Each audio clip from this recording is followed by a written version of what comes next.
Hello, எப்போ வந்தீங்க? வீட்டுல அம்மா எல்லாம் சௌக்கியமா? இன்னைக்கு ப்ரோக்ராம்ல அண்ணனும் நீங்களும் தூள் பண்ணிட்டீங்க போங்க. ஏன் நாற்காலி எல்லாம் உடஞ்சு போச்சா? நல்லாவே சோக்க எடுக்கிறீங்க.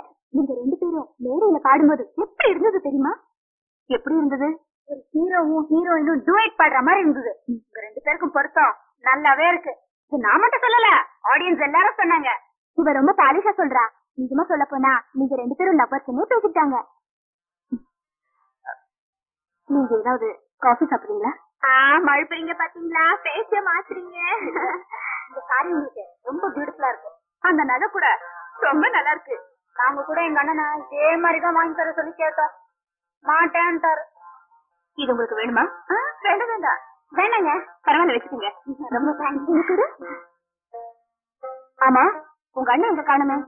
சரி வாங்க பாக்கலாம். ஹலோ மீரா. மீரா, நான் பாபு பேசுறேன். வந்து ரொம்ப நேரமா ட்ரை பண்ணிட்டு இருந்தேன், இப்பதான் கிடைச்சது. இன்னைக்கு ஆபீஸ் முடிச்சு நேரா ப்ரோக்ராமுக்கு போயிட்டேன்.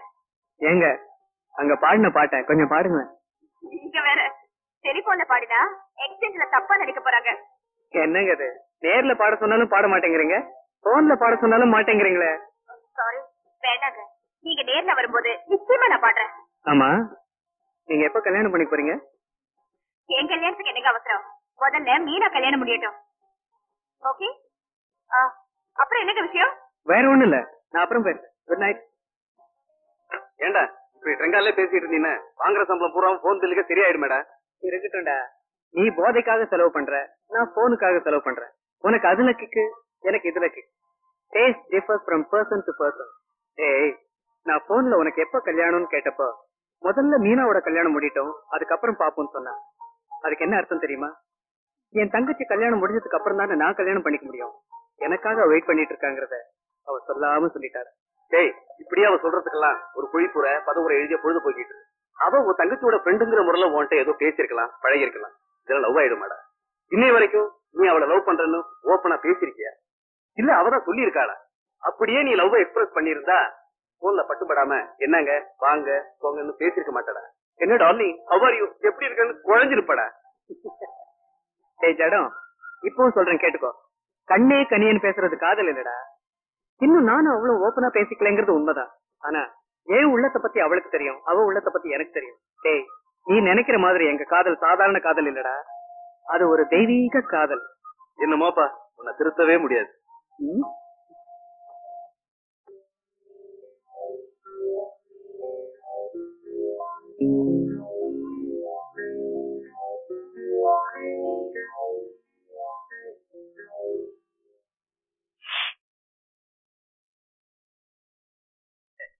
கதகண்ணா,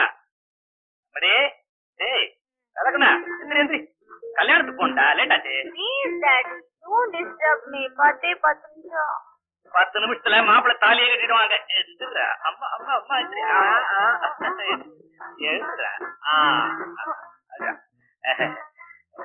ரெடியா நில்லை. டாடி, நீங்க என்ன தூங்க விட மாட்டேங்கிறீங்க. ரொம்ப மோசம்பா. ஆமா, நான் ரொம்ப மோசம் தான். ஓடு ஓடு ஓடு ஓடு. டேய் ரத்னா, பாப்பா குளிக்கிறதுக்கு தண்ணி எல்லாம் ரெடி பண்ணிட்டியா? என்னாச்சு? எல்லாம் ரெடி பண்ணிட்டேங்க. அம்மா மன்னிக்கணுமா, நம்ம கண்ணம்மா இன்னைக்கு வேலைக்கு வரல, அவளுக்கு உடம்புக்கு முடியலையா. கண்ணம்மா வரலையா? நான் எப்படி குளிக்கிறது? ஏன்டா அவ வேலைக்கு வரல? அதை எடுத்து பணம் போன பரவாயில்ல, இன்னும் 2 நாள் வேலைக்கு வச்சுக்கோ. சரிங்க ஐயா. நம்மளே இன்னைக்கு அட்ஜஸ்ட் பண்ணி கொடுத்து கல்யாணத்துக்கு நேரம் ஆகுது.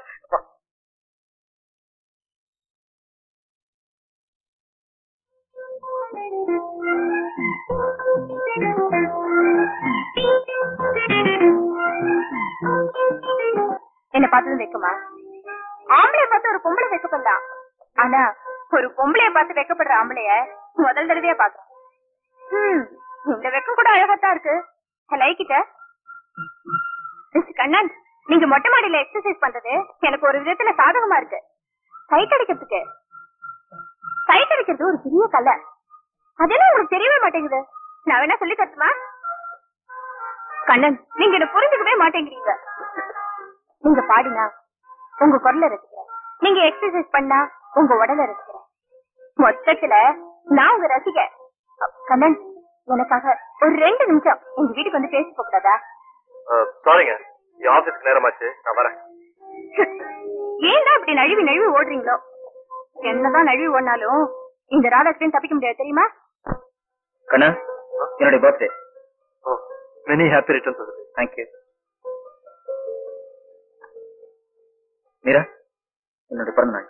Many happy returns. Excuse me, என்னுடைய பிறந்த நாள்.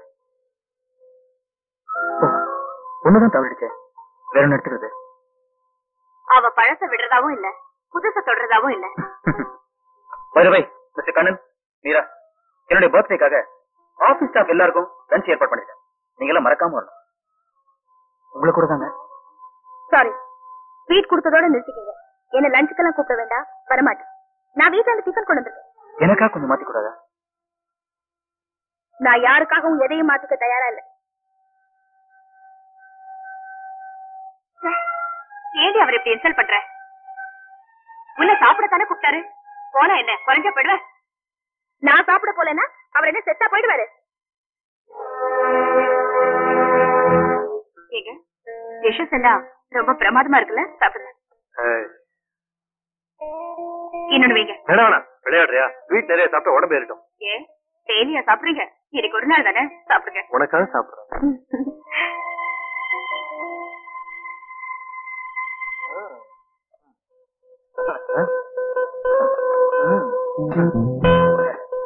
ஏப்பா, ஒரு 5 அண்டா சாதம் இருக்கா?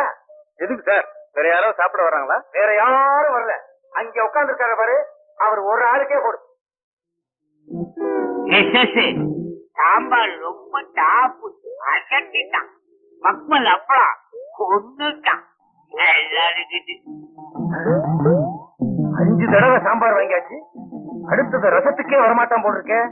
எப்பா, ஓடு வர்றதுக்குள்ள விடிஞ்சிட போகுது.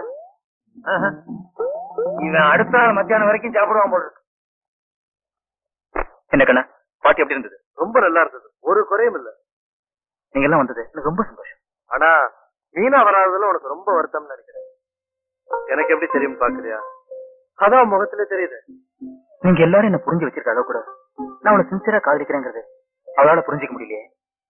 அதான் என்னால தாங்கிக்க முடியல. இந்த விஷயத்துல நீ கொடுத்து வச்சவன் நினைக்கிறேன். ஏன்னா உனக்கும் மீராக்கும் நல்ல பொருத்தம் இருக்கு. அதனாலதான் உங்க 2 பேர்கிட்ட அன்பையும் பார்க்க முடியுது, அந்நியத்தையும் பார்க்க முடியுது.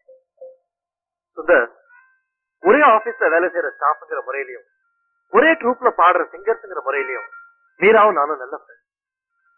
ஆனா இந்த நட்புங்கிற எல்லையை தாண்டி நானும் அவகிட்ட வேற விதமா பழகினது இல்ல, அவளும் அப்படிதான் நினைக்கிறேன். நீயே என் நிலைமை யோசிச்சு பாரு. உனக்கே தெரியும் எனக்கு எத்தனை அக்கா தங்கச்சிங்க. இந்த குடும்ப பொறுப்பே என்ன நெருப்பாட்டம் சுட்டுட்டு இருக்கு. இதுக்கிடையில காதலுங்கிற சென்ட்ரலோட என்னால விளையாட முடியுமா?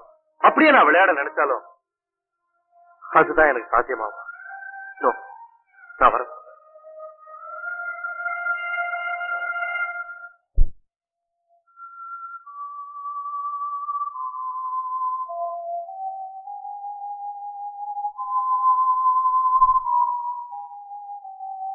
இந்த ஆபீஸ்ல இருந்த எல்லாருமே சுந்தரம் ஏற்பாடு பண்ண லஞ்சுக்கு போயிருந்தோம். நீ வரலையேங்கிற வருத்தம் தான் அவருக்கு அதிகம். ஏண்டி, நீயே யோசிச்சு பாரு. சுந்தரத்துக்கு மேல உண்மையான காதல் இருக்கு இல்லையா? அது தெரிஞ்சிருந்தோம் நீ ஏண்டி அவரை ஏத்துக்க மாட்டேங்கிற? லோ என்ட்ரி போட பார்த்ததுக்கு அப்புறமும் அது வழியாத்தான் போகணும்னு காத்துட்டு இருந்தா அது வெயிட் பண்றவங்க தப்பே தவிர என் தப்பு இல்லடி. பாதைங்கிறது பயணத்துக்காகத்தான். அதுல எப்பவோ ஒரு வண்டி ஆக்சிடென்ட் ஆயிடுச்சுங்கிறதுக்காக இனிமே இந்த வழியா யாருமே வர வேண்டான்னு நோ என்ட்ரிங்கிற போட்டோட அந்த பாதை இருந்தா நாளாக நாளாக அது பாழாயிடும்டி. நோ என்ட்ரிங்கிற போட்ட என்ட்ரின்னு மாத்தக்கூடாதுன்னு ஏதாவது சட்டம் இருக்காடி? சட்டம் இருக்கோ இல்லையோ, எனக்குன்னு ஒரு வட்டம் இருக்கு. அதை விட்டு நான் வெளியே வர்றதில்ல. அதத்தான் ஏன்னு கேக்குறேன். வெளியில வரணும்னு நினைச்சு உன்னால முடியலன்னா அத பாவம்னு ஒத்துக்கலாம். வெளியில வரக்கூடாதுங்கிற முடிவோட இருந்தா அத பிடிவாதம் தான் சொல்லணும். ஒண்ணு இல்ல மீனா, பிஎஸ்சி படிச்சு முடிச்சதும் டாக்டர் ஆகணுங்கிறதுக்காக எம்பிபிஎஸ் சீட்டுக்கு நான் ட்ரை பண்ணேன். தேவைக்கு அதிகமான மார்க்கோட குவாலிபிகேஷன்ஸ் இருந்தோம். முக்கியமான தேவை ரெக்கமெண்டேஷன் இல்லாததுனால எனக்கு அந்த சீட் கிடைக்கல. அதுக்காக நான் மனசு உடைஞ்சு போய் படிப்பை நிறுத்திடல. மனசை கொஞ்சம் மாத்திக்கிட்டு, இன்னும் சொல்ல போனா சேர்த்துக்கிட்டு பிஎஸ்சி கெமிஸ்ட்ரி படிச்சு டிகிரி வாங்கணும். அது போல தாண்டி இதுவும்.